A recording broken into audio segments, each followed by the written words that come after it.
ನಮಸ್ಕಾರ, ನನ್ನ ಹೆಸರು ರೋಹನ್ ಭರತ್ಚಂದ್ರ. ಇವತ್ತಿನ ಬ್ರೇಕಿಂಗ್ ನ್ಯೂಸ್ಗೆ ಸ್ವಾಗತ. ಇದು ನಮ್ಮ ದೇಶದ ಫೈನಾನ್ಸ್ ಹಾಗೂ ಎಕನಾಮಿಕ್ ನ್ಯೂಸು.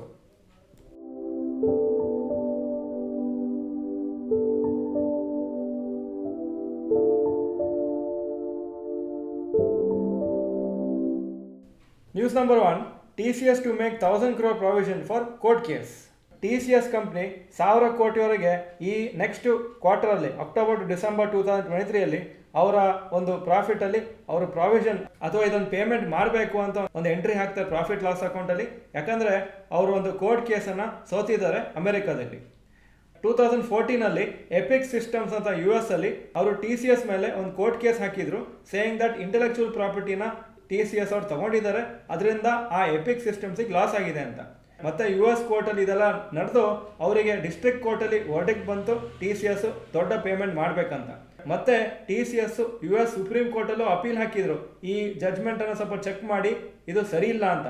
ಆದರೆ US ಸುಪ್ರೀಂ ಕೋರ್ಟು ಇದು ಕರೆಕ್ಟ್ ಜಡ್ಜ್ಮೆಂಟು, TCS ಅವರು ಈ ಫೈನನ್ನು ಕಟ್ಟಬೇಕು ಅಂತ ಹೇಳಿದ್ದಾರೆ. TCS ಅಪ್ರಾಕ್ಸಿಮೇಟ್ಲಿ $140 million ಡ್ಯಾಮೇಜಸ್ ಅಂತ ಅವರು ಆ ಕಂಪ್ನಿ ಕಟ್ಟಬೇಕು.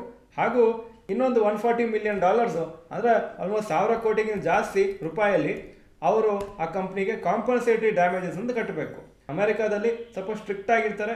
ಈ ಥರ ಕೇಸಸಲ್ಲಿ ಯಾವಾಗಲೂ ಕರೆಕ್ಟಾಗಿ ಫಾಸ್ಟಾಗಿ ಜಡ್ಜ್ಮೆಂಟ್ ಬರ್ತದೆ. ನಿಮಗೆ ಗೊತ್ತಿದ್ದಾಗೆ ಇಂಡಿಯಾದಲ್ಲಿ ಈ ಥರ ಕೇಸಸ್ ತುಂಬ ವರ್ಷ ನಡೀತದೆ. ಅದಾದಮೇಲೂ ಫೈನ್ ಯೂಶಲಿ ಅಷ್ಟು ಇರೋದಿಲ್ಲ ಅಥವಾ ಫೈನೇ ಇರೋದಿಲ್ಲ, ಸುಮ್ಮನೆ ವಾರ್ನಿಂಗ್ ಕೊಟ್ಟು ಬಿಟ್ಬಿಡ್ತಾರೆ. News number 2, IT department fines 10,000 crore tax evasion. Reports ಪ್ರಕಾರ ಇನ್ಕಮ್ ಟ್ಯಾಕ್ಸ್ ಡಿಪಾರ್ಟ್ಮೆಂಟ್ ಅವ್ರು ಹೇಳಿದ್ದಾರೆ, ಆನ್ಲೈನ್ ರಿಟೇಲರ್ಸ್ ಎಷ್ಟೋ ಜನ ಟ್ಯಾಕ್ಸ್ ಇವೇಷನ್ ಮಾಡಿದ್ದಾರೆ ವರ್ತ್ 10,000 crores ಲಾಸ್ಟ್ 3 ವರ್ಷದಲ್ಲಿ. ಹಾಗೂ ಸುಮಾರು ಕಂಪ್ನಿ ಇದರಲ್ಲಿ ಬರೀ ಸೋಷಿಯಲ್ ಮೀಡಿಯಲ್ಲಿ ಅವರ ಪ್ರಾಡಕ್ಟ್ಸನ್ನು ಸೇಲ್ ಮಾಡ್ತಾಯಿದ್ರು, ಇನ್ಸ್ಟಾಗ್ರಾಮ್ ಹಾಗೂ ಫೇಸ್ಬುಕ್ ಮುಖಾಂತರ. IT ಡಿಪಾರ್ಟ್ಮೆಂಟ್ ಅವರು 45 ಬ್ರ್ಯಾಂಡ್ಸಿಗೆ ನೋಟಿಸ್ ಕಳಿಸಿದ್ದಾರೆ, ನೀವು ಕರೆಕ್ಟಾಗಿ ಇನ್ಕಮನ್ನು ಡಿಕ್ಲೇರ್ ಮಾಡಿಲ್ಲ ಅಂತ. ಹಾಗೂ ಇನ್ನೂ ಸುಮಾರು ಕಂಪ್ನಿಗಳಿಗೆ ಇದೇ ಥರ ನೋಟಿಸ್ ಕಳಿಸ್ಬೇಕಂತ ಪ್ಲ್ಯಾನ್ ಮಾಡ್ತಾ ಇದ್ದಾರೆ. ಈ ಪರ್ಟಿಕ್ಯುಲರ್ ಟ್ಯಾಕ್ಸ್ ನೋಟಿಸಸ್ ಕಳಿಸ್ತಾ ಇರೋದು ಫಾರ್ ದ ಪೀರಿಯಡ್ 2020-22. ಹಾಗೂ ರಿಪೋರ್ಟ್ಸ್ ಪ್ರಕಾರ ಈ 45 ಕಂಪ್ನೀಸಿಗೆ ಯಾರು ಅವರು ನೋಟಿಸ್ ಕಳಿಸಿದ್ದಾರೆ ಇನ್ಕಮ್ ಟ್ಯಾಕ್ಸ್ ಕರೆಕ್ಟಾಗಿ ಕಟ್ಟಿಲ್ಲ ಅಂತ, ಅದರಲ್ಲಿ ಅಪ್ಯಾರಲ್ ಅಥವಾ ಬಟ್ಟೆ ಮಾರಾಟ ಮಾರೋರು, jewellery, footwear, bags, gift items, ಈ ಎಲ್ಲ ಬೇರೆ ಬೇರೆ ಪ್ರಾಡಕ್ಟ್ಸನ್ನು ಸೇಲ್ ಮಾಡ್ತಾಯಿದ್ರು ಆನ್ಲೈನ್ ಮಾರ್ಕೆಟಲ್ಲಿ. ಹಾಗೂ ಇನ್ಕಮ್ ಟ್ಯಾಕ್ಸನ್ನು ಕರೆಕ್ಟಾಗಿ ಕಟ್ಟಿಲ್ಲ ಅಂತ. ಇನ್ಫ್ಯಾಕ್ಟ್ ಯಾವುದೋ ಒಂದು ಕಂಪ್ನಿ 110 ಕೋಟಿ ಟರ್ನ್ ಓವರ್ ಇತ್ತಂತ ಇನ್ಕಮ್ ಟ್ಯಾಕ್ಸ್ ಅವ್ರು ಹೇಳ್ತಾ ಇದ್ದಾರೆ, ಆದರೆ ಅವರು ಇನ್ಕಮ್ ಟ್ಯಾಕ್ಸ್ ಫೈಲಿಂಗ್ ಮಾಡುವಾಗ ಬರೀ 2 ಕೋಟಿ ಟರ್ನ್ ಓವರ್ ಆಗಿದೆ ಅಂತ ತೋರಿಸಿದ್ದಾರೆ. News number 3, tax notices cannot be issued after 3 years. Recent ಒಂದು ಕೋರ್ಟ್ ಆರ್ಡರಲ್ಲಿ ಡೆಲ್ಲಿ ಹೈಕೋರ್ಟ್ ಅವ್ರು ಹೇಳಿದ್ದಾರೆ, ಇನ್ಕಮ್ ಟ್ಯಾಕ್ಸ್ ಅಸೆಸ್ಮೆಂಟ್ ಪ್ರಕಾರ ಅಕಸ್ಮಾತ್ 50 ಲಕ್ಷಕ್ಕಿಂತ ಕಮ್ಮಿ ಅನ್ಡಿಸ್ಕ್ಲೋಸ್ಡ್ ಇನ್ಕಮ್ ಇದ್ದರೆ ಅದು 3 ವರ್ಷದೊಳಗೆ ಆ ಪರ್ಟಿಕ್ಯುಲರ್ ನೋಟಿಸನ್ನು ಕಳಿಸ್ಬೇಕು. ಅದಾದಮೇಲೆ ಇನ್ಕಮ್ ಟ್ಯಾಕ್ಸ್ ಅವರನ್ನು ನೋಟಿಸ್ ಕಳಿಸಿಕ್ಕೆ ಬರೋದಿಲ್ಲ. ಫಾರ್ ಎಕ್ಸಾಂಪಲ್, ಇನ್ಕಮ್ ಟ್ಯಾಕ್ಸ್ ಡಿಪಾರ್ಟ್ಮೆಂಟಿಗೆ ಗೊತ್ತಾಯಿತು ನೀವು 50 ಲಕ್ಷ ಇನ್ಕಮನ್ನು ನೀವು ಡಿಕ್ಲೇರ್ ಮಾಡಿಲ್ಲ ಅಂತ, ಆವಾಗ 3 ವರ್ಷದೊಳಗೆ ನಿಮಗೆ ನೋಟಿಸ್ ಕಳಿಸಿ ಅವರು ಪ್ರೊಸೀಡಿಂಗ್ ಸ್ಟಾರ್ಟ್ ಮಾಡಬೇಕು. ಅಕಸ್ಮಾತ್ ಸುಮಾರು ವರ್ಷ ಆದಮೇಲೆ ಅವರು ಅದನ್ನು ಆ ಪರ್ಟಿಕ್ಯುಲರ್ ಕೇಸನ್ನು ತೆಗೆಯುವಾಗ ಆವಾಗ ಗೊತ್ತಾದರೆ ಆವಾಗ ಅವರು ಆ ಪರ್ಟಿಕ್ಯುಲರ್ ನೋಟಿಸು ಅಥವಾ ಆ ಪರ್ಟಿಕ್ಯುಲರ್ ಕೇಸನ್ನು ರನ್ ಮಾಡಲಿಕ್ಕಾಗೋದಿಲ್ಲ. So very important. ಯಾಕಂದರೆ ಸುಮಾರು ಸತಿ ಏನಾಗ್ತಿತ್ತು ಅಂದರೆ ಯಾರೋ ಒಬ್ಬರು ಕರೆಕ್ಟಾಗಿ ಇನ್ಕಮ್ ಡಿಕ್ಲೇರ್ ಮಾಡಿಲ್ಲ ಅಂತ ಇನ್ಕಮ್ ಟ್ಯಾಕ್ಸ್ ಅವರು 5 ವರ್ಷ 8 ವರ್ಷ ಆದಮೇಲೆ ಕರೀತಾ ಇದ್ರು ಆ ಪರ್ಟಿಕ್ಯುಲರ್ ಪರ್ಸನ್ ಅಥವಾ ಕಂಪ್ನಿನ. ಆವಾಗ ಏನಾಗ್ತಾ ಇತ್ತು ಅಂದರೆ ಅನ್ನೆಸೆಸರಿ ಹರಾಸ್ಮೆಂಟ್ ಮಾಡ್ತಿದ್ರು. ನೀವು ಆವಾಗ ಅದು ಬುಕ್ಸ್ ತೊಗೊಂಡು ಬನ್ನಿ, ನೀವು ಆವಾಗ ಅಕೌಂಟ್ಸ್ ತೋರಿಸಿ ಯಾವ ಥರ ಇನ್ಕಮ್ ಮಾಡಿದ್ರಿ, ಯಾವ್ದು ಎಕ್ಸ್ಪೆನ್ಸಸ್ ಇತ್ತಂತ ಹೆರಾಸ್ ಮಾಡ್ತಿದ್ರು. ಈಗ ಏನಾಗಿದೆ 3 ವರ್ಷದೊಳಗೆ ಮಾತ್ರ ನೀವು ಅದನ್ನು ಚೆಕ್ ಮಾಡ್ಬೋದು ಅಂತ ಡೆಲ್ಲಿ ಹೈಕೋರ್ಟ್ ಹೇಳಿದ್ದಾರೆ. ಆದರೆ 50 ಲಕ್ಷಕ್ಕಿಂತ ಜಾಸ್ತಿ ಅನ್ಡಿಸ್ಕ್ಲೋಸ್ಡ್ ಇನ್ಕಮ್ ಇದ್ದರೆ ಆವಾಗ 10 ವರ್ಷವರೆಗೂ ಟೈಮ್ ಇದೆ ಇನ್ಕಮ್ ಟ್ಯಾಕ್ಸ್ ಡಿಪಾರ್ಟ್ಮೆಂಟಿಗೆ ಅವರ ಮೇಲೆ ಆ್ಯಕ್ಷನ್ ತೊಗೊಳ್ಳಿಕ್ಕೆ. News number 4, rapid news.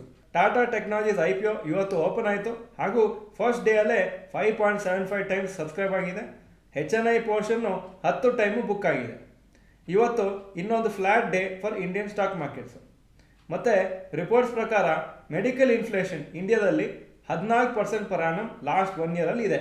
ಅಂದರೆ ಲಾಸ್ಟ್ ಇಯರ್ ಏನಾದರೂ ಒಂದು ಮೆಡಿಕಲ್ ಟ್ರೀಟ್ಮೆಂಟ್ ಅಥವಾ ಯಾವುದೋ ಒಂದು ಪರ್ಟಿಕ್ಯುಲರ್ ಆಪರೇಷನ್ ಮಾಡಬೇಕಂದ್ರೆ ಆವಾಗ ₹100 ಇದ್ದರೆ ಈಗ ₹114 ಆಗಿದೆ ಅಂತ ಹೇಳ್ತಾ ಇದ್ದಾರೆ. ಯಾಕಂದರೆ ಅಷ್ಟು ಲೆವೆಲಲ್ಲಿ ಕಾಸ್ಟ್ ಜಾಸ್ತಿ ಆಗ್ತಾ ಇರ್ತದೆ.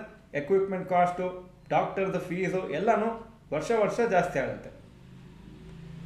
ಈಗ ಇವತ್ತಿನ ಸ್ಟಾಕ್ ಮಾರ್ಕೆಟ್ ಅಪ್ಡೇಟಿಗೆ ಬರ್ತಾ ಇದ್ದೀನಿ.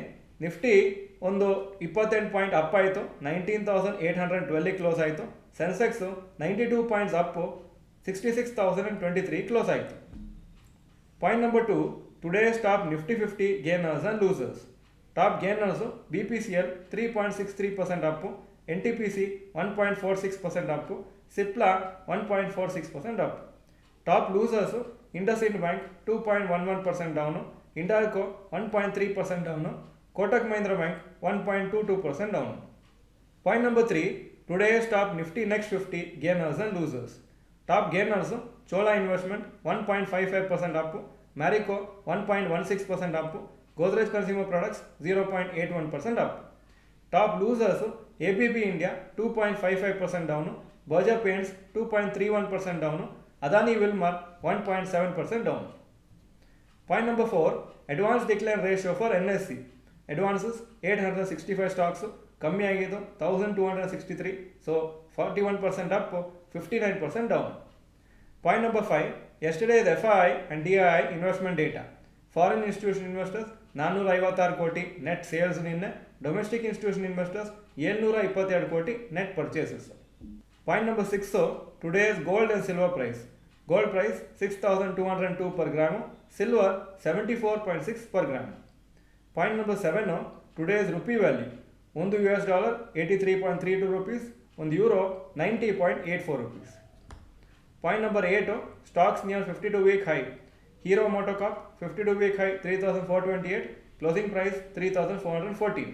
Titan Company 3,435, 52-week high, closing price 3,430. ಹಾಗೂ Bajaj auto 5,765, 52-week high, closing price 5,752. Point number 9, stocks near 52-week low. ಯಾವ ಮೇಜರ್ ಸ್ಟಾಕು ಇವತ್ತು 52-week low ಹತ್ರ ಬಂದಿಲ್ಲ. Point number 10, global Qs today. Hong Kong markets ಇವತ್ತು ಫ್ಲಾಟ್ ಆಗಿತ್ತು, actually 0 ಅಂತಿದೆ. Japan 0.29% Appu, Germany 0.29% Appu, France 0.27% Appu, UK 0.11% down, Nasdaq 0.65% down ಆಗಿತ್ತು ನಿನ್ನೆ. ಇದು ಇವತ್ತಿನ ಬ್ರೇಕಿಂಗ್ ನ್ಯೂಸು. ವಿಡಿಯೋ ಚೆನ್ನಾಗಿದ್ರೆ ಲೈಕ್ ಬಟನ್ ಪ್ರೆಸ್ ಮಾಡಿ, ಹಾಗೂ ವಿಡಿಯೋ ನಿಮ್ಮೆಲ್ಲ ಫ್ರೆಂಡ್ಸ್ಗೂ ಕಳಿಸ್ಕೊಡಿ. ಚಾನಲ್ಗೆ ಸಬ್ಸ್ಕ್ರೈಬ್ ಮಾಡಿಲ್ಲ ಅಂದರೆ subscribe button, bell icon press ಮಾಡಿ. ವಿಡಿಯೋ ನೋಡೋದಕ್ಕೆ ಧನ್ಯವಾದಗಳು. ನಮಸ್ಕಾರ.